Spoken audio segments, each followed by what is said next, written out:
April 26, 1986, 1:23 a.m.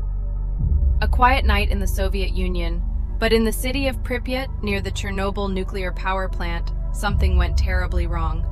In a matter of seconds, Reactor No. 4 exploded, unleashing a wave of radiation that would spread across Europe.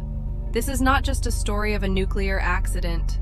It's the story of human error, government secrecy, and a catastrophe that changed how the world views nuclear power forever. This is the true story of Chernobyl.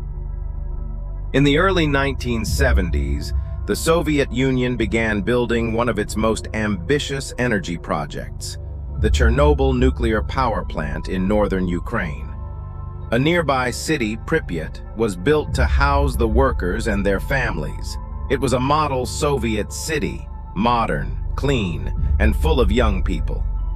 The plant used a reactor design known as RBMK. It was cheap to build and powerful, but it had serious design flaws, especially when it came to safety. And yet, no one imagined it would ever fail. On the night of April 25th, a routine safety test was scheduled. The test was supposed to simulate a power outage to see if the backup systems could keep the reactor stable. But the test was delayed, then rushed. Key safety protocols were ignored. Engineers disabled crucial systems. The reactor's power dropped to dangerously low levels, then suddenly surged. At exactly 1:23:40 a.m., an immense explosion rocked the building. The 1,000-ton steel and concrete lid of Reactor 4 was blown off.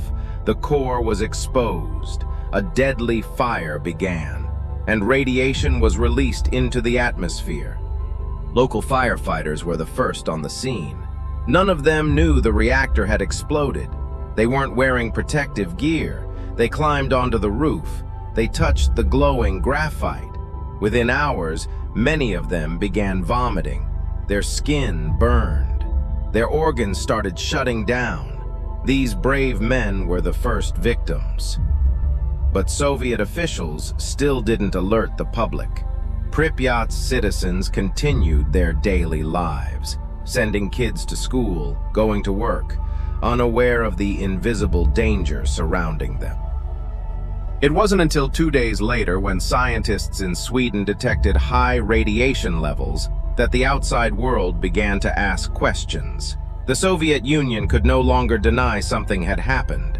On April 28th, they admitted there had been an incident, but the full extent was still kept secret. Meanwhile, 50,000 residents of Pripyat were finally evacuated. Buses arrived. People were told they'd be gone for a few days. Most never returned. In the weeks that followed, over 600,000 workers, nicknamed liquidators, were sent to clean up the mess. Soldiers, scientists, engineers.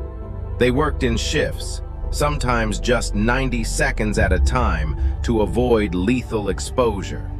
They built a concrete sarcophagus to cover the reactor, buried contaminated soil, and killed irradiated animals.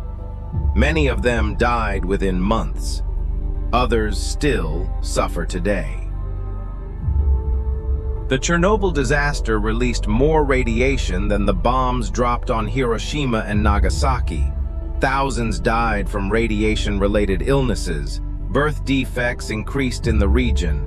The Soviet government lost credibility. Many believe Chernobyl played a role in the fall of the USSR just a few years later. Today, the area around the reactor is a 30-kilometer exclusion zone. Nature has reclaimed the city of Pripyat, but the radiation remains, and will remain, for thousands of years. Chernobyl is more than a tragedy. It's a warning about what happens when safety is ignored, when truth is hidden, when mistakes are denied, and perhaps most importantly, it reminds us of the invisible power we live beside every day. Power that must be respected, because one night can change the world forever.